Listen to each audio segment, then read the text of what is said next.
The morning sun filtered through the lace curtains of the kitchen window, casting soft shadows across the worn oak table where Peggy Cox sat with her coffee. At 68 years old, she'd learned to appreciate these quiet moments before the house woke up, before the chaos of breakfast, school runs, and the uncomfortable silence that had become her daily companion. She wrapped her fingers around the warm mug, a wedding gift from 43 years ago, and gazed out at the backyard. Dale had planted those azaleas the spring before he died. 5 years now. 5 years of waking up alone in the house they'd filled with so much life, so much love, so much everything. The sound of footsteps on the stairs pulled her from her thoughts. "Morning, Mom!" Mitchell shuffled into the kitchen, his hair sticking up on one side, wearing the same ratty University of Florida t-shirt he'd had since college. At 42, her son looked older than his years, the lines around his eyes deeper than they should be, his shoulders carrying the weight of disappointment she'd tried so hard to shield him from. "Good morning, sweetheart. Coffee?" Peggy was already standing, reaching for a mug. "Yeah, thanks." He slumped into a chair, scrolling through his phone. Peggy poured the coffee, added cream and 2 sugars, just the way he liked it, and set it in front of him. "How did you sleep?" "Fine." He didn't look up. She waited, hoping for more. When had conversations with her son become so sparse? When had he stopped looking at her when they talked? The patter of small feet announced the arrival of her grandchildren before she saw them. 8-year-old Kyle burst through the doorway first, his dinosaur pajamas twisted around his small frame. "Grandma, can we have pancakes?" "Please, Grandma." 5-year-old Emma appeared behind her brother, her blonde curls a wild halo around her face. Peggy's heart softened immediately. "Of course, my darlings. Go wash your hands and faces, and by the time you're back, I'll have a stack ready for you." The children scrambled off, and Peggy moved to the stove, pulling out the ingredients she'd prepared the night before. This was her routine now. Every morning for the past 10 months, since Mitchell, his wife Daisy, and the kids had moved in temporarily after Mitchell lost his sales job. Temporarily. The word had long since lost its meaning. "Mom, you don't have to do all this," Mitchell said, though he made no move to help. "I know, honey, but I want to. They're my grandchildren." Daisy appeared next, already dressed in her work clothes, a sharp navy blazer and white blouse. At 38, she was everything Peggy wasn't. Polished, ambitious, always put together. She worked as a marketing specialist for a local firm, the only steady income in the household now. "Morning, Peggy." Daisy's smile was pleasant but never quite reached her eyes. She poured herself coffee in a to-go mug. "I've got an early meeting. Won't be home until late." "Oh, that's fine, dear. I'll make sure the kids have dinner." "You're a saint." Daisy kissed Mitchell on the cheek, a perfunctory gesture that Peggy noticed lacked warmth. "Don't forget we need to talk tonight, Mitch." After Daisy left, the morning proceeded in its usual rhythm. Peggy made pancakes, supervised breakfast, helped the kids brush their teeth, located Kyle's missing homework and Emma's favorite hair bow, and drove them to school in her aging Honda Civic. Mitchell remained at the kitchen table, ostensibly searching for jobs on his laptop, though Peggy had noticed he spent more time on social media. When she returned home, she found him exactly where she'd left him. "Mitchell, honey, have you had any luck with the job search?" He closed the laptop a little too quickly. "Not yet. Market's tough right now." "I know it is, sweetheart." She hesitated, then plunged ahead. "Have you and Daisy thought more about what comes next? I mean, it's been almost a year now." Something flickered across his face. Irritation? Embarrassment? "We're working on it, Mom. These things take time. Unless you're trying to kick us out." "No, of course not. This is your home. I just want to make sure you're okay." "We're fine." His tone closed the conversation, but they weren't fine. Peggy could feel it. She'd raised Mitchell, had nursed him through every fever and heartbreak. She knew when something was wrong, and lately she'd noticed things that made her uneasy.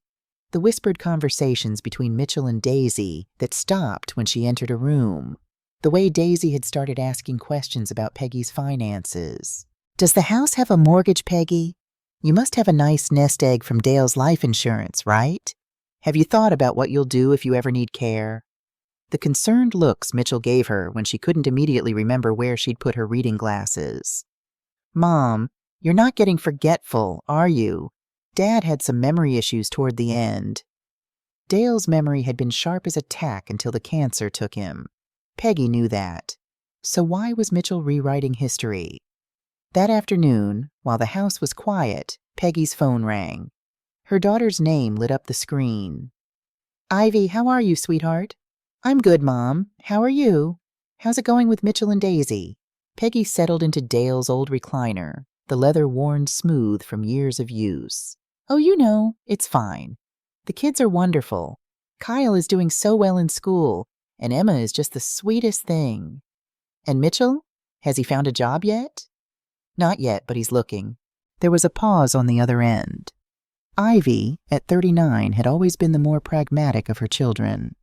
A teacher in Atlanta, married to a good man, Reuben, who worked as a civil engineer.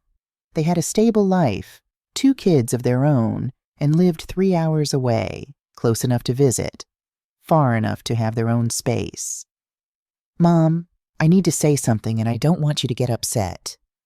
What is it, honey? Please be careful with Mitchell. I know you want to help him, and I love my brother, but he has a pattern. Remember his first marriage? The debt he accumulated? The way he... Ivy, that's not fair. He's your brother. He's going through a hard time. I know, Mom, but you're going through a hard time too. You lost Dad. You're living on a fixed income. And I'm worried that Mitchell and Daisy are taking advantage of your generosity. They're family, Ivy. So are you, Mom. And you matter too. Promise me you'll be careful, especially with your credit cards. Don't let Mitchell borrow them no matter what he says. The comment struck Peggy as oddly specific. Why would you say that? Just promise me, okay? Okay, I promise. After they hung up, Peggy sat in the recliner for a long time, staring at the family photos on the mantel. Mitchell at 5, gap-toothed and grinning. Ivy at 7, serious and studious even then. The 4 of them at Disney World, Dale's arm around her shoulders, both kids wearing Mickey Mouse ears. When had everything become so complicated? 3 days later, Mitchell and Daisy asked for a family meeting. They waited until after the kids were in bed, then sat across from Peggy at the kitchen table. Mitchell looked nervous, fidgeting with his coffee cup. Daisy was calm, composed, her hand resting on Mitchell's arm in what looked like support, but felt to Peggy more like control. Mom, we need to talk to you about something important, Mitchell began. Peggy's heart clenched. Okay, you know I've been looking for work for months now. It's been harder than I expected. The market is tough, and my field has changed so much. He glanced at Daisy, who nodded encouragingly. But I finally got a lead, a really good lead. Oh, Mitchell, that's wonderful. It's a regional sales manager position in Miami. Great company, great salary, almost double what I was making before. It could change everything for us. Relief flooded through Peggy. Finally, things were looking up for her son. That's incredible news. When do you start? Well, that's the thing. He exchanged another look with Daisy. I have to go to Miami for a week. Interviews, meeting the team, looking at neighborhoods. It's basically a final audition for the role. They want to make sure I'm serious about relocating. Of course. You should definitely go. The problem is, Mitchell's voice dropped. My bank accounts are still frozen from the divorce settlement with my ex-wife. It's a legal mess, should be cleared up in a few weeks, but right now I can't access my funds, and this opportunity is happening now. Daisy leaned forward. We need to rent a car, book hotels, take the team out for dinners, you know, the whole networking thing. And my credit cards are maxed out from keeping us afloat these past months. The request hung in the air before Mitchell even voiced it. Mom, I hate to ask this, I really do. But could we borrow your credit cards? Just for the week. We'll keep careful records of every expense, and the minute my accounts are unfrozen, I'll pay you back. With interest, I promise. Peggy felt a cold weight settle in her stomach. Ivy's warning echoed in her mind. Don't let Mitchell borrow your credit cards, no matter what he says. I don't know, Mitchell. That seems like a lot. Mom, please. His eyes welled with tears, real tears that broke her heart. This is my shot, my chance to get our lives back on track, to stop being a burden to you. Don't you want that? Of course I do, but don't you trust me? The hurt in his voice cut deep. I'm your son. I would never betray your trust. Daisy added, her voice gentle but firm. Peggy, I understand your hesitation. I really do. But Mitchell is right. This is a game changer for our family. For your grandchildren. Kyle needs braces next year. Emma wants to take ballet.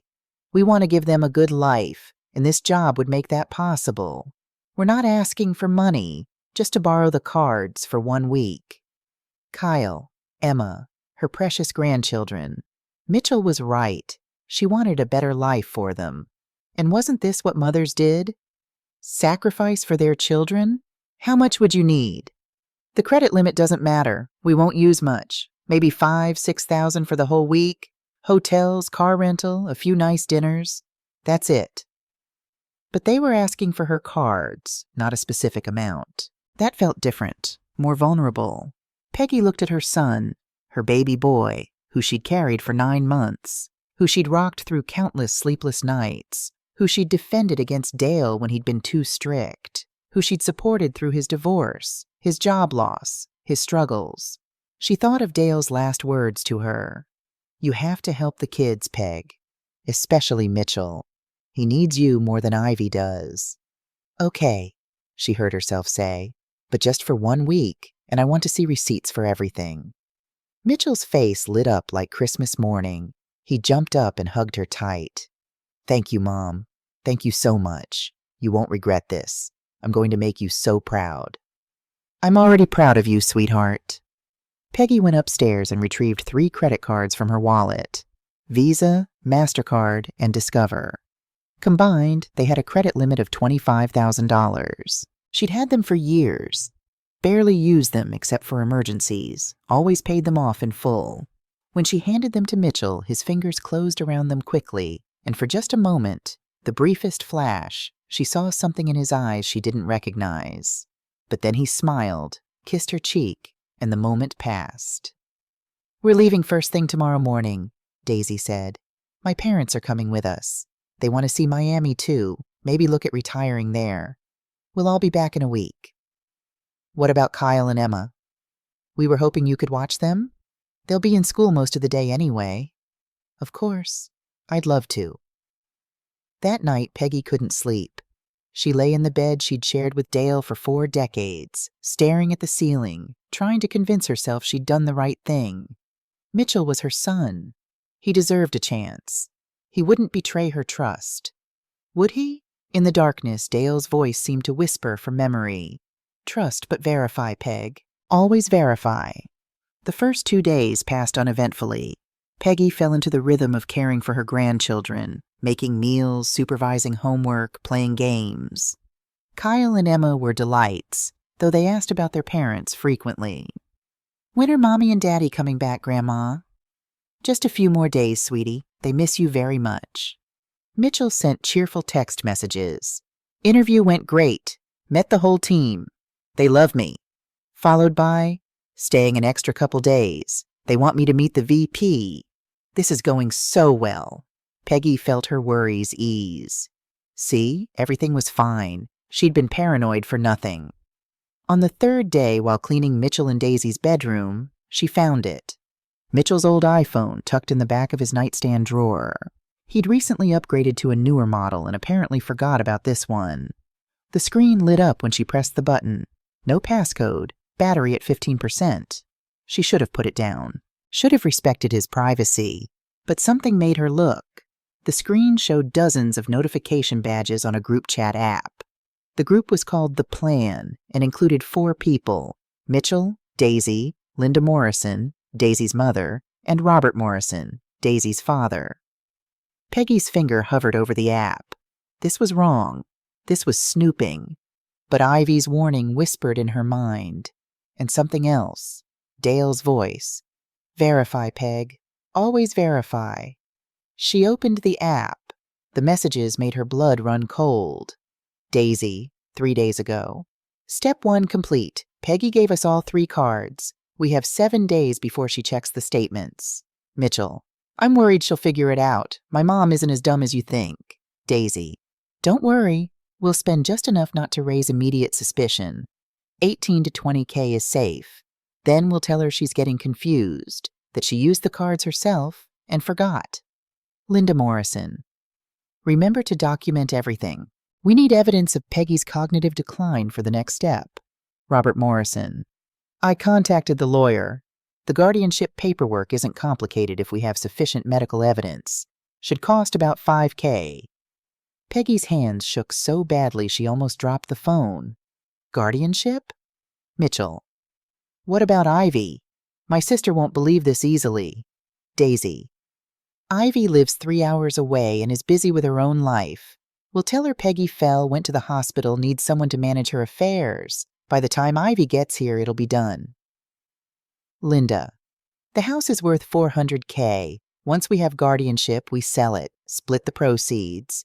Robert and I take 30%. You two keep 70% and the new Miami house. Mitchell. What about Mom? Daisy.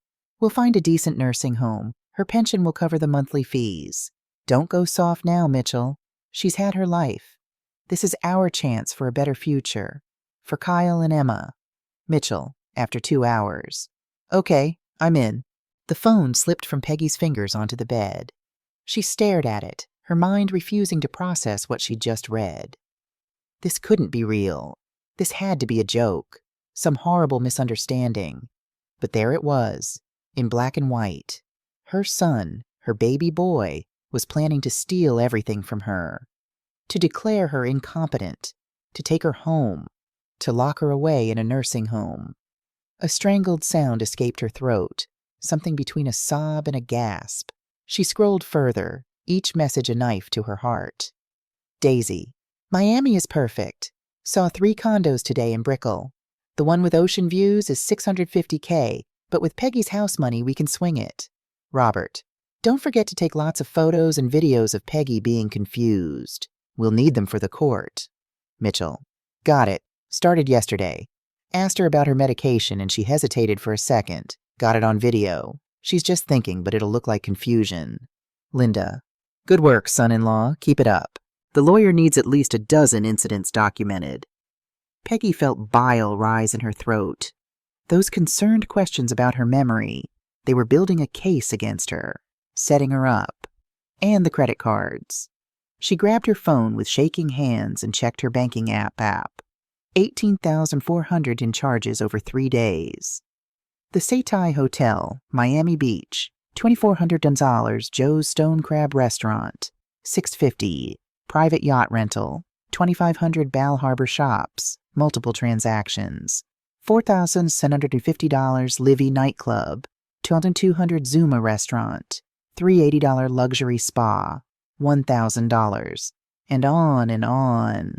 They weren't job hunting. They were on vacation, a luxury vacation, with her money.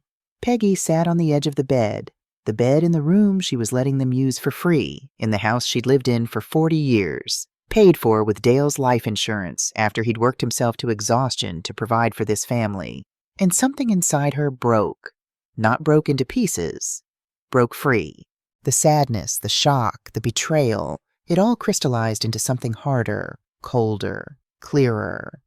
She stood up, walked to the bathroom, and looked at herself in the mirror. At 68, Peggy Cox saw a woman who'd spent her entire adult life taking care of others.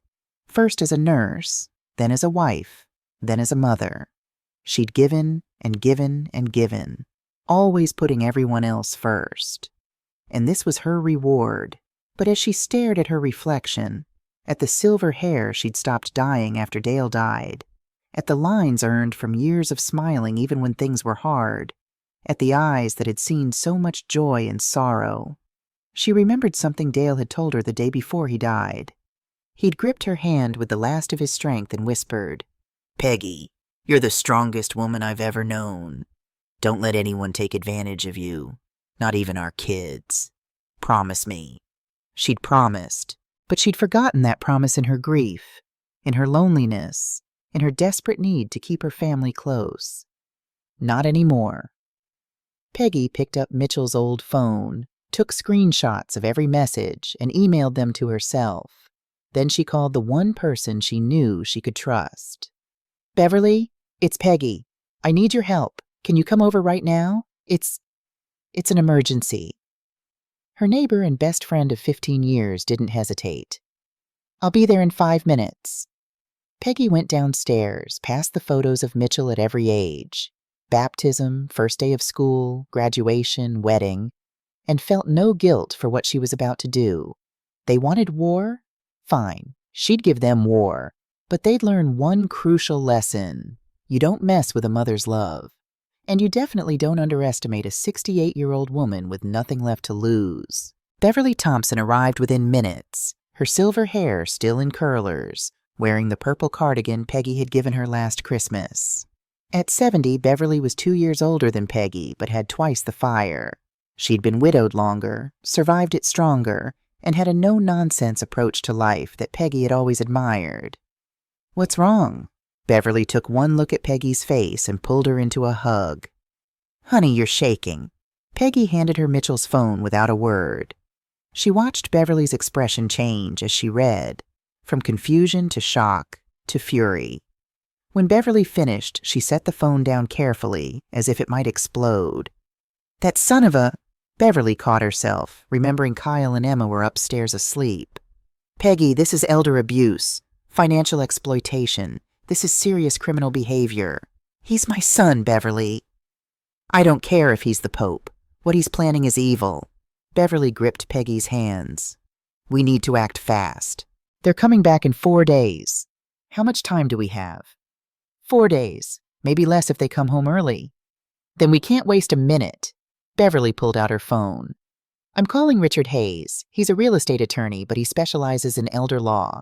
He helped my friend Gloria when her stepson tried to pull something similar. If anyone can help us, it's Richard."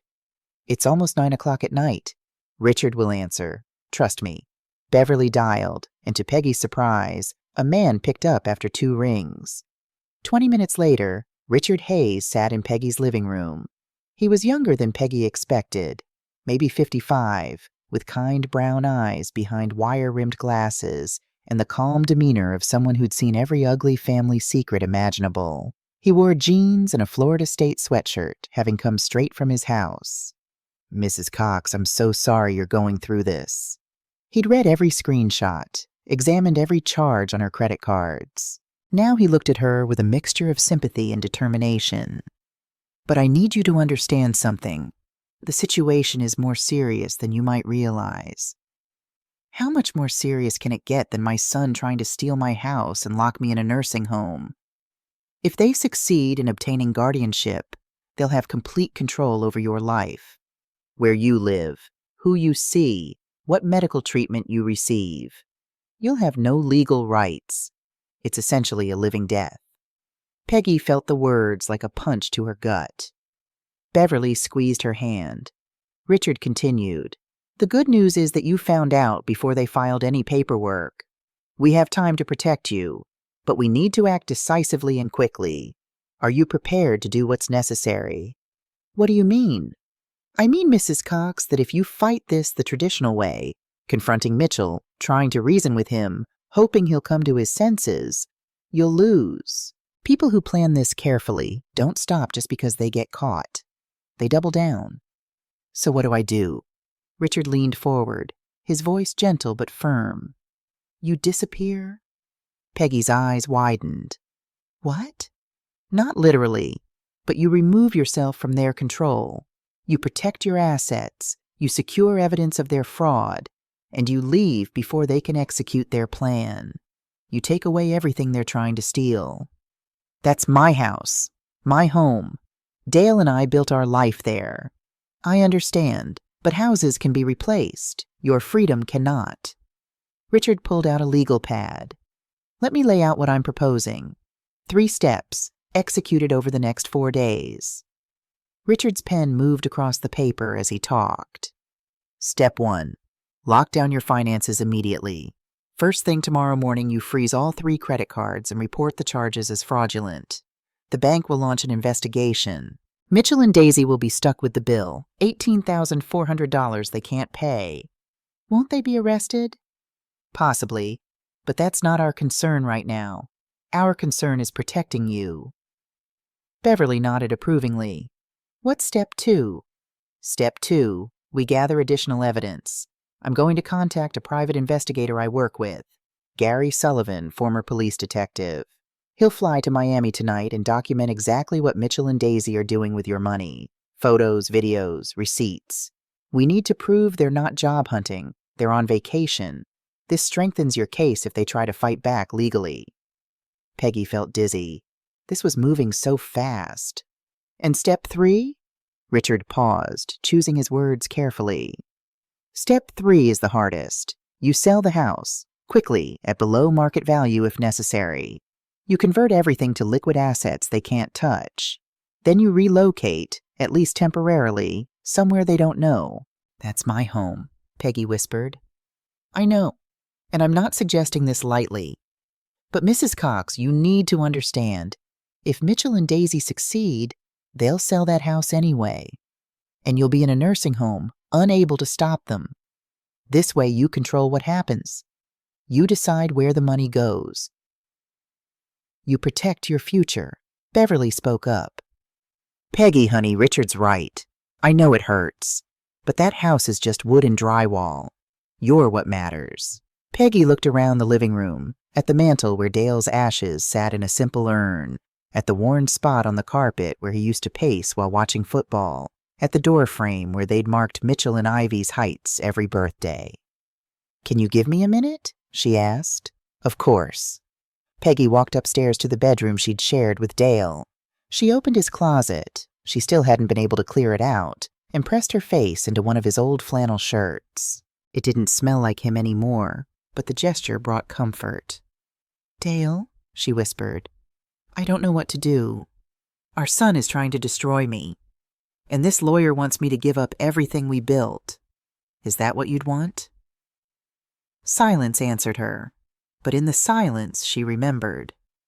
Dale, 6 months before the cancer diagnosis, coming home furious.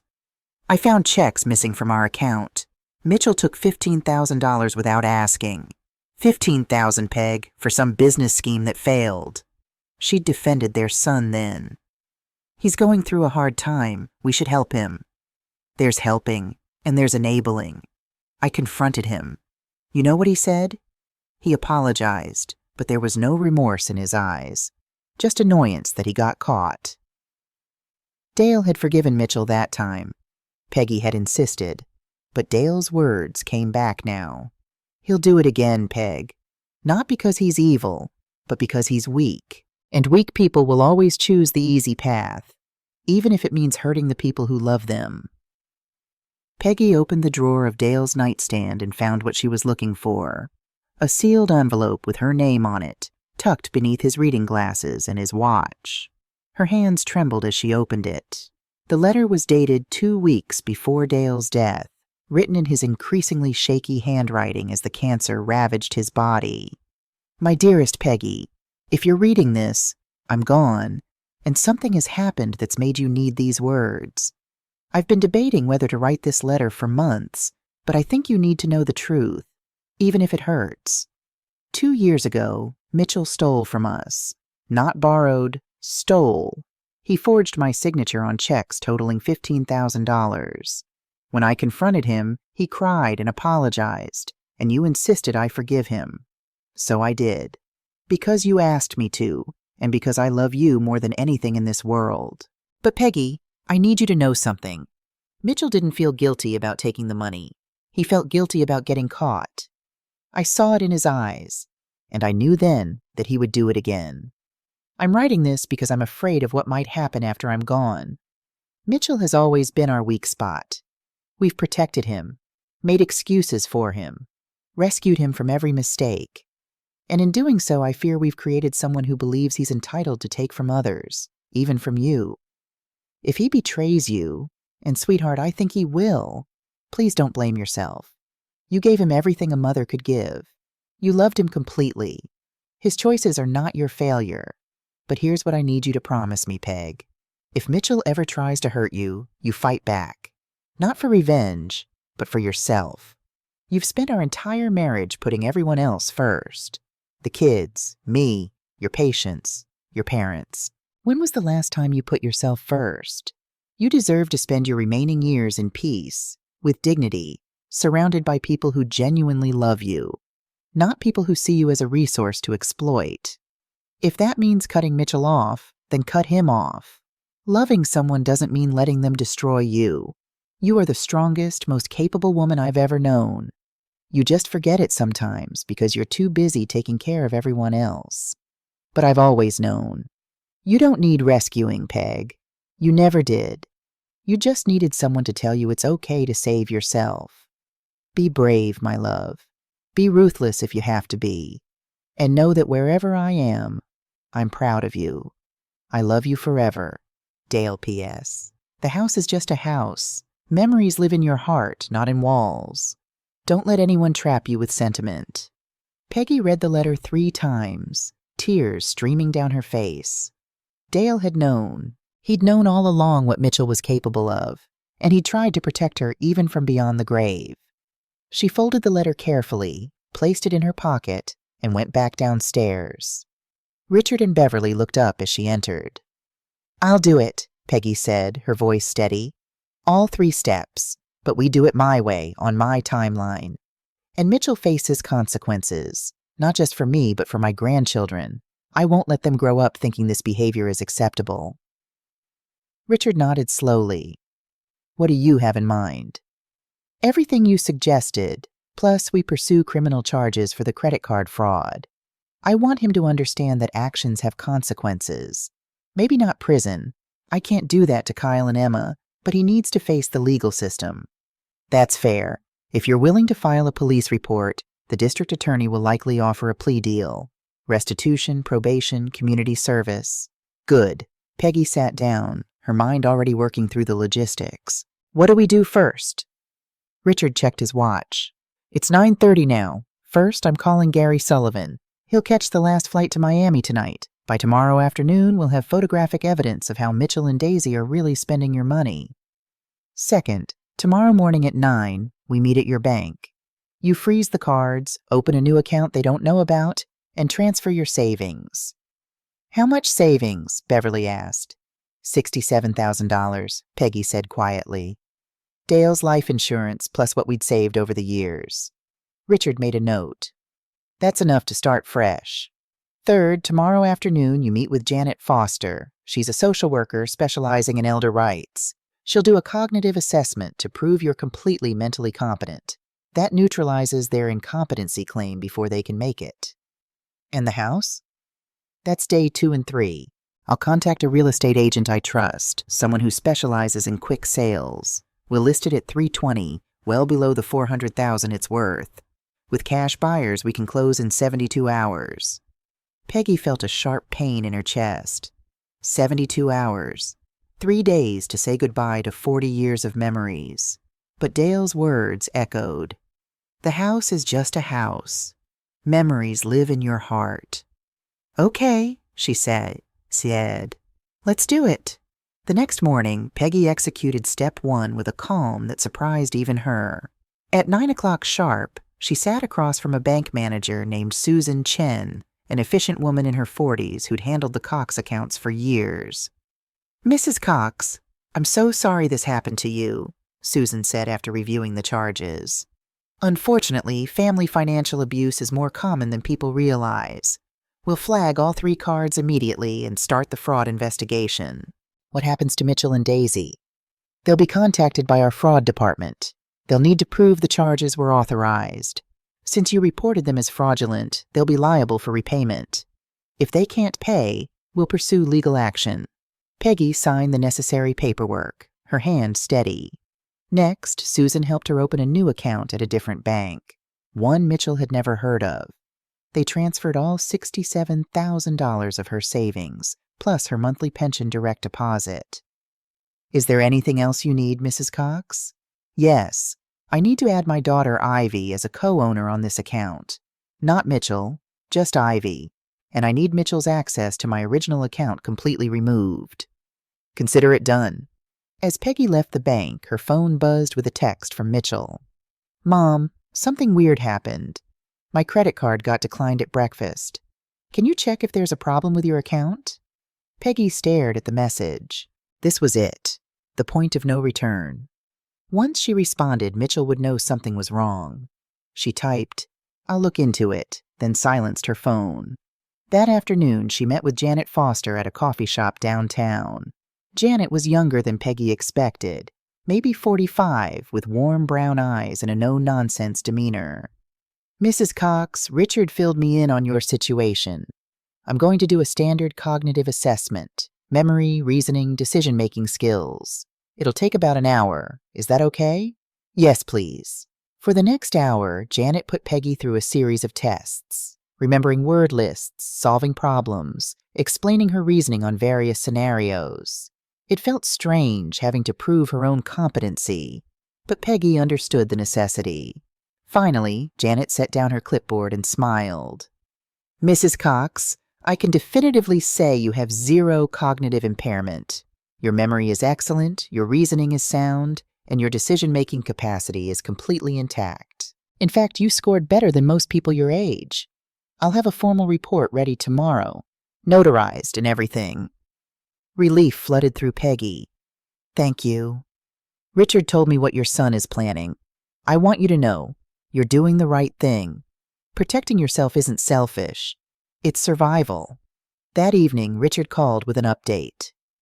Gary Sullivan has been following Mitchell and Daisy all day. Peggy, you need to prepare yourself. The photos aren't pretty. Send them. A minute later, her email pinged. Peggy opened the attachments and felt her heart crack all over again. Mitchell on a yacht, champagne glass raised, grinning at the camera. Daisy trying on a Gucci handbag, her face alight with excitement. All four of them, Mitchell, Daisy, and Daisy's parents, at an expensive restaurant, plates of lobster and steak covering the table. Mitchell and Robert at a luxury spa, lounging in robes. The final photo showed Mitchell and Daisy touring a high-rise condo building, the real estate agent gesturing to panoramic ocean views. These were people on vacation, people celebrating, people spending her money without a shred of guilt. Peggy's phone rang. It was Ivy. Mom, what's going on? Mitchell just called me saying your credit cards got frozen and you're acting strange. He's worried about you. Ivy, sweetheart, I need to tell you something. And I need you to listen to the whole thing before you react, okay? Peggy told her everything. The discovered text messages, the vacation in Miami, the plan to declare her incompetent and steal the house. She sent Ivy the screenshots, the photos Gary had taken, the bank statements. There was a long silence on the other end. Then Ivy's voice, tight with fury. I'm going to kill him. I swear to God, Mom, I'm going to drive to Miami right now and... No, honey, let me handle this. How are you handling it? Peggy told her about Richard, about the plan, about selling the house. Another silence. Mom, are you sure? That's your home. Dad built the deck. You planted the garden. Every inch of that house is... us. I know. Peggy looked around the living room one more time. But your father wrote me a letter before he died. He told me the house was just a house, that memories live in our hearts, not in walls. He was right. What can I do to help? Just be there for me, and for Kyle and Emma. They're going to need you when this all falls apart. I'm already looking at flights. I'll be there tomorrow night. After they hung up, Peggy sat in Dale's recliner and allowed herself 5 minutes to grieve. 5 minutes to mourn the son she thought she had, the family she thought she'd protected, the life she'd thought she'd secured. Then she stood up, wiped her eyes, and called Richard. I'm ready for step 3. Let's sell the house. The house sold in 48 hours. A young couple, Sarah and Tom Martinez, both teachers, expecting their first child, fell in love with the place the moment they saw it. They offered $280,000 in cash, closing in 24 hours. Peggy stood in the empty living room on that final Sunday morning, watching the movers carry out the last boxes. Beverly had helped her pack for 3 straight days. They'd sorted 40 years of life into 3 categories: keep, donate, discard. She kept surprisingly little. Photos, Dale's letter, her nursing school diploma, the quilt her mother made, a few pieces of jewelry, clothes. That was it. Everything else, the furniture Dale refinished, the dishes they'd received as wedding gifts, the decorations accumulated over decades, she donated. Let someone else make memories with them. The Martinez family would take possession at noon. Peggy had until then. She walked through each room one last time. The kitchen, where she'd made thousands of meals. Where Mitchell took his first steps, clutching the edge of the counter. Where she and Dale had slow danced on their 20th anniversary. The kids asleep upstairs. Frank Sinatra on the radio. The living room, where Christmas mornings exploded with wrapping paper. Where they'd watch the news on 9/11, holding each other in horror. Where Dale had proposed, down on one knee in front of the fireplace that didn't work yet. The bedroom upstairs, where both her children were conceived. Where Dale died, holding her hand, whispering words of love. The backyard, where Dale planted those azaleas. Where they'd hosted countless barbecues. Where Ivy learned to ride a bike, and Mitchell broke his arm falling from the oak tree. Peggy touched the doorframe where they'd marked the kids' heights. Someone had offered to cut it out and save it, but she'd declined. Those children, the ones who'd stood here giggling while Dale measured them, didn't exist anymore. They'd grown into people she didn't quite recognize. At 11 o'clock, she sat at the kitchen table, the one piece of furniture the Martinez family had asked her to leave, and wrote 2 letters. The first was to Mitchell. She took her time, choosing every word carefully. Mitchell, by the time you read this, I'll be gone. The house has been sold. My savings have been moved to accounts you cannot access. Everything I own is beyond your reach. I know everything. I found your old phone. I read every message, every detail of your plan to declare me incompetent, steal my home, and lock me in a nursing home. I've seen the photos of you in Miami, spending 18,400s of my money on yachts and designer bags and luxury hotels while pretending to job hunt. 42 years. That's how long I've been your mother. I carried you for 9 months. I nursed you through every fever and nightmare. I defended you when your father wanted to be stricter. I forgave you when you stole from us before. I let you live in my house for free because I thought you needed help. And this is how you repay me. Your father knew, Mitchell. Before he died, he warned me that you'd do this. He'd already forgiven you once for stealing from us. Did you think I didn't know about the $15,000 you took? Dale told me everything before he died. He also told me to protect myself from you if necessary. I've reported the credit card fraud to the police. You and Daisy owe the bank 18,400. You'll have to face the consequences of your actions. Not because I want revenge, but because Kyle and Emma need to learn that stealing from family isn't acceptable. However, I'm not completely heartless. I've set up a trust fund for Kyle and Emma's college education, $50,000 that you and Daisy cannot touch. When they turn 18, they'll have the opportunity you tried to steal from me. I don't hate you, Mitchell. I'm just profoundly sad. Sad that you became someone I don't recognize. Sad that you valued money more than your mother's dignity. Sad that Kyle and Emma will grow up knowing their father tried to destroy their grandmother. Your father's last words to me were, "Don't let anyone trap you with sentiment." He was right. This house is just a house. Memories live in my heart, not in these walls. And my heart is going somewhere you can't follow. Don't try to find me. Don't call. Don't write. I need to spend my remaining years in peace, surrounded by people who love me for myself, not for what they can take from me. I hope someday you look at Kyle and Emma and understand what you've done. I hope you become the father they deserve. But that's your journey now, not mine. Goodbye, Mitchell. Your mother. Peggy folded the letter and placed it in an envelope, propping it against the salt and pepper shakers in the center of the table where Mitchell couldn't miss it. The second letter was shorter, addressed to Kyle and Emma. Richard would hold it until they turned 18. My dearest Kyle and Emma, I'm writing this when you're 8 and 5 years old. By the time you read it, you'll be adults, and you'll have heard some version of what happened between your father and me. I want you to know, I love you both with my whole heart. What happened between your father and me was never about you. You are innocent, perfect, and deserving of every good thing in life. I've set up a fund for your college education. It's not much, but it's my final gift to you, the chance to build lives based on your own choices, not your parents' mistakes. Be kind, be honest, be brave enough to do the right thing even when it's hard. And remember, your worth isn't determined by your family's failures. You get to decide who you become. All my love, always. Grandma Peggy. At 11:30, Ivy arrived with Reuben and their 2 kids. They'd driven through the night from Atlanta. Mom, Ivy hugged her tightly. Are you ready? Yes. Peggy took one last look around. Let's go. They loaded Peggy's few remaining belongings into Reuben's truck. Beverly appeared with a thermos of coffee and homemade cookies for the drive. You call me the minute you're settled, Beverly ordered, tears streaming down her face. And I'm coming to visit next month. You're not getting rid of me that easily. I'm counting on it, Peggy hugged her friend. Thank you for everything. At 11:55, Peggy walked out of the house for the last time. She didn't look back. The Martinez family was waiting in their car, excited to start their new life in the home where Peggy's had ended. As Reuben drove away, Ivy reached back from the front seat and squeezed her mother's hand. You okay, Mom? Peggy watched the house disappear in the side mirror. I will be.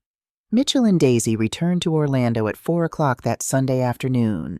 They'd extended their Miami trip by a day, spending Peggy's money until the cards suddenly stopped working. The flight home had been tense. Multiple declined credit cards at hotels and restaurants had left them scrambling.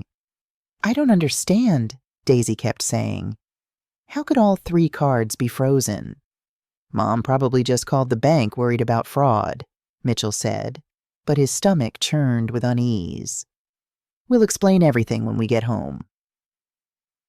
Linda and Robert Morrison had driven separately, their SUV loaded with shopping bags from their luxury vacation.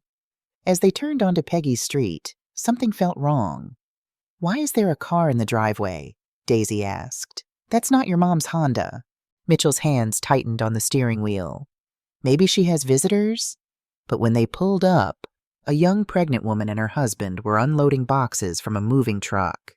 Mitchell jumped out of the car. Excuse me, what are you doing? This is my mother's house.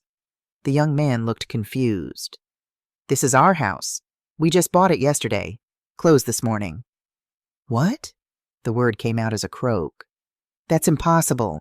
This is Peggy Cox's house, my mother's house. The woman pulled out paperwork. We bought it from Peggy Cox. $280,000 cash sale. It's all legal. Mitchell's vision blurred. This couldn't be happening. This was a mistake. A nightmare. Daisy pushed past him. Where is she? Where's Peggy? I don't know, ma'am. We dealt with her lawyer and a real estate agent. She wasn't at the closing. Mitchell's phone buzzed. Beverly Thompson's name appeared. Beverly? What the hell is going on? Where's my mother? Beverly's voice was cold. Peggy is somewhere safe. Somewhere you'll never find her. And Mitchell? She knows everything. The line went dead. Mitchell stood frozen on the sidewalk. Behind him, Daisy was arguing with the new owners. Linda and Robert Morrison sat in their car, their faces pale. Mitchell! Daisy grabbed his arm. Do something. They can't just sell your mother's house. She did sell it, Mitchell whispered. Mom sold the house. He walked to the front door. The young couple, seeing his devastation, stepped aside. Mitchell pushed open the door. No, his key didn't work. The locks had been changed. The man unlocked it and let him in. The house was empty. Completely empty except for the kitchen table. On the table sat a white envelope with his name on it. Mitchell's hands shook as he opened it and read. With each sentence, his knees grew weaker. By the time he finished, he'd slumped into one of the chairs, the letter falling from his hands. What does it say? Daisy demanded, snatching it up. He watched her face change as she read, from confusion to understanding to horror. She knows, Daisy said. She knows everything. The texts, the plan, Miami, all of it. She's gone, Mitchell said numbly. She sold the house. She took everything and disappeared. His phone rang again. The bank. Mr. Cox, this is Sandra from First National Bank Fraud Department. We're calling about the $18,400 in fraudulent charges on Peggy Cox's credit cards. Cards you were using without authorization. Mrs. Cox has filed a police report. We need you to come to the police station to answer questions regarding financial exploitation of a vulnerable adult. She gave me permission. Mrs. Cox has documentation proving otherwise, including text messages detailing your intent to defraud her. Sir, this is a criminal matter. You need to contact an attorney. The call ended. Daisy's phone rang next, then Linda's, then Robert's, all from the bank, all with the same message. They were liable for $18,400. The police had been notified. Charges were pending. This is your fault, Daisy screamed at Mitchell. Your mother was supposed to be an easy mark, a confused old lady. You said this would work. She gave us the cards. She gave them to us because you lied to her. And now we're on the hook for $20,000 we don't have. Daisy's voice rose to a shriek. The house was supposed to fix everything. We were supposed to sell it and split the money. That was the plan. Daisy, please. No. She pulled off her wedding ring and threw it at him. I'm done. I married you because I thought your mother had money. I thought we'd have a future. But you're just a loser, Mitchell. A pathetic loser who can't even steal from his own mother successfully. You can't leave. What about Kyle and Emma? What about them? They're your kids too. Figure it out. Daisy turned to her parents. Mom, Dad, we're leaving now. Linda and Robert Morrison exchanged glances. Robert shrugged. Sorry, Mitchell. This is not what we signed up for. Mitchell watched them go. Daisy, Linda, Robert, driving away in their luxury purchases, leaving him alone in his mother's empty house. No, not his mother's house anymore. Someone else's house. He sat at the kitchen table, his head in his hands, and for the first time in years, Mitchell Cox understood that actions had consequences. 1 week later, Mitchell sat in a cheap motel room, trying to figure out how his life had collapsed so completely. Daisy had filed for divorce. His lawyer, a public defender because he couldn't afford anyone else, said he was looking at possible jail time for elder financial abuse. The bank was suing him for the $18,400. He'd lost his family, his home, any chance at the Miami job. Kyle and Emma were staying with Ivy in Atlanta. Temporarily, Ivy said, until Mitchell got his act together. His phone rang. Unknown number. Mr. Cox, this is Richard Hayes, attorney for Peggy Cox. Mitchell's heart leaped. Is Mom okay? Where is she? I need to talk to her. Mrs. Cox doesn't want to speak with you. I'm calling to offer you a deal. What kind of deal? Here's what you need to understand, Mr. Cox. Your mother didn't just react to your betrayal. She orchestrated it. She found your phone on Tuesday. She had 4 full days before you returned from Miami. In that time, she hired a lawyer, a private investigator, and a social worker. She documented everything. She has evidence that would send you to prison for 5 to 15 years for financial exploitation of a vulnerable adult. Mitchell's blood ran cold. She knew? Before we even came back? She knew everything. And she watched you spend her money, documenting every cent, building a case against you. Mr. Cox, your mother is a much smarter woman than you gave her credit for. I didn't mean... Save it. Here's the deal. You repay the bank $18,400 within 6 months. You'll work out a payment plan. Second job. Whatever it takes. You write a formal apology to your mother acknowledging what you did. And you agree to never contact her again unless she initiates contact. If you do all that, Mrs. Cox will not press criminal charges. But that means I might not see her again. Ever. That's the consequence of trying to steal her house and lock her in a nursing home, Mr. Cox. Be grateful she's giving you a choice. Accept the deal or go to trial. Your call.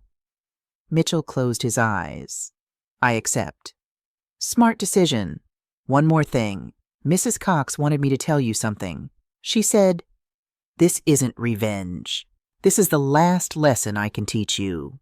Every action has a consequence. I hope you become the father Kyle and Emma deserve, but that's your journey now, not mine." The line went dead. Mitchell sat in the silence, his mother's words echoing. For the first time, he truly understood what he'd done. Not just the financial theft, the betrayal. He'd been willing to strip his mother of her dignity, her freedom, her home, for money. What kind of man did that? Not the kind his father had tried to raise. Not the kind his mother deserved. 3 months later, Peggy Cox stood in her new apartment in Atlanta, arranging flowers in a vase she'd made herself in her pottery class. The apartment was small, a one-bedroom in a building full of retirees and young professionals. It had a tiny balcony overlooking a park where children played. The rent was affordable. The neighbors were friendly. It wasn't the house she'd shared with Dale, but it was hers. She'd enrolled in 3 classes at the community center: pottery, watercolor painting, and Italian for beginners. She volunteered twice a week at the hospital, helping in the oncology ward, using her nursing experience to comfort patients going through what Dale had endured. She'd made friends, real friends, not people who wanted something from her. Margaret, 72, a retired teacher who made Peggy laugh until she cried. Susan, 65, a widow who understood loss. Patricia, 70, who'd survived her own family betrayal and now lived fiercely, independently. They called themselves the Golden Girls Club and took monthly road trips. Last month, Savannah. This month, Charleston was on the agenda. Ivy visited every week, often bringing Kyle and Emma. The children had adjusted better than expected. Mitchell saw them every other weekend, supervised visits until he proved himself stable. From what Ivy reported, Mitchell was working 2 jobs, going to therapy, and slowly paying back the debt.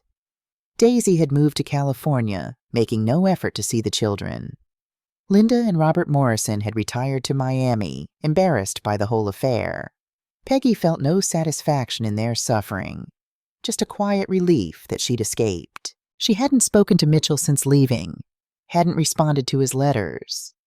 Richard said Mitchell had completed all the requirements of their agreement, paid back the bank, written the apology, stayed away.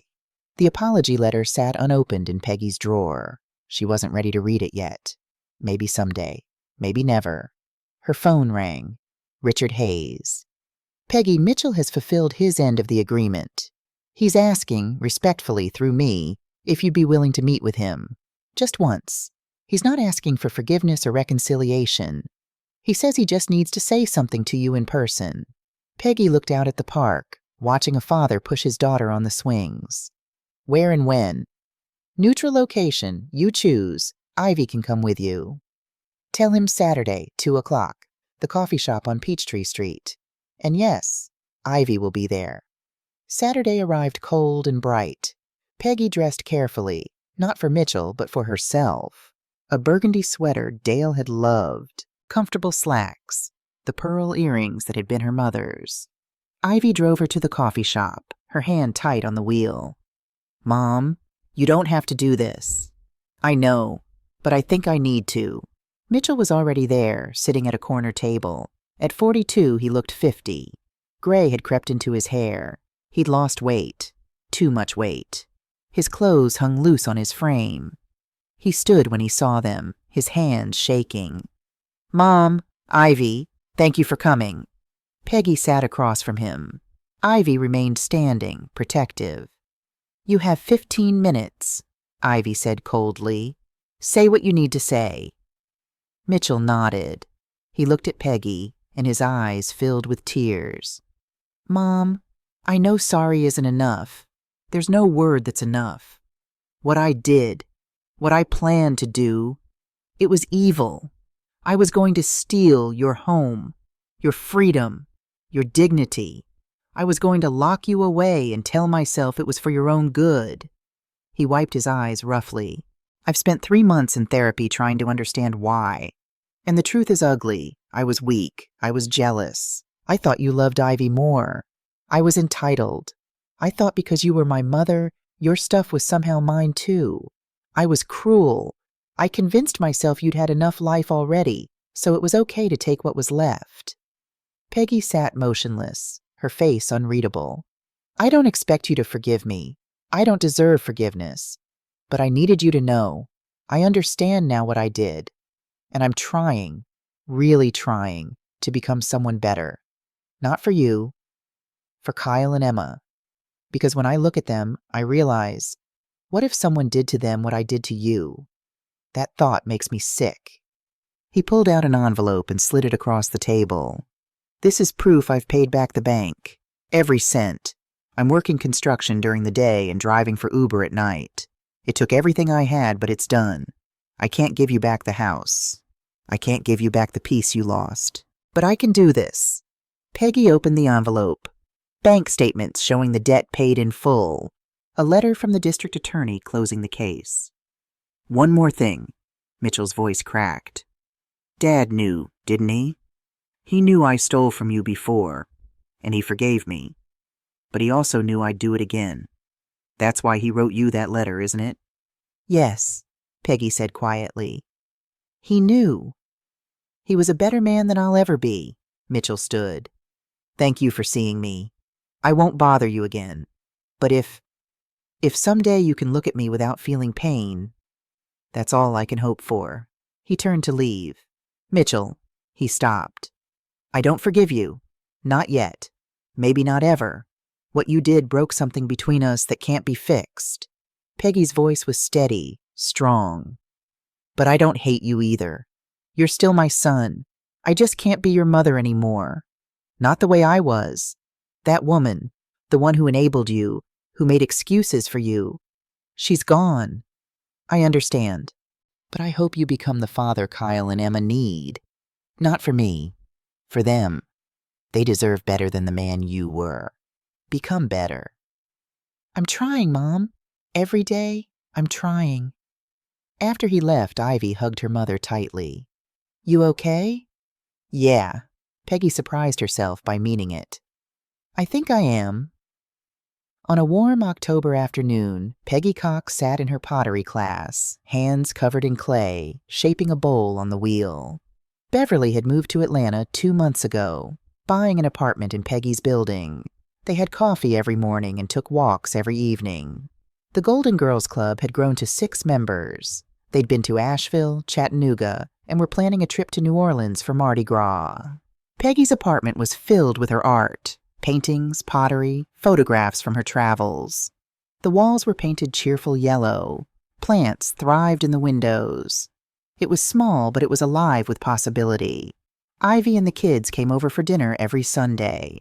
Mitchell sent photos of Kyle and Emma every week, always with a brief note. Thought you'd want to see them. Never asking for anything. Never pushing. Last week, Peggy had sent a photo back. Just one. A small step. Maybe someday there would be more. Maybe not. She'd figure it out as she went. After class, Peggy walked to the park and sat on her favorite bench. She pulled out her phone and looked at the photo she kept there. Dale, young and strong, his arm around her shoulders, both of them laughing at some joke she couldn't remember. I did it, Dale, she whispered. I protected myself, just like you asked. A breeze rustled the trees, and Peggy imagined she could hear his reply. I'm proud of you, Peg. I always knew you were strong enough. At 69, Peggy Cox had learned the hardest lesson of her life, that sometimes loving yourself means letting go of people who hurt you, that protecting your dignity isn't selfish, it's necessary, that it's never too late to start over. She'd lost a house, but she'd found herself, and in the end, that was the only home that truly mattered. The end.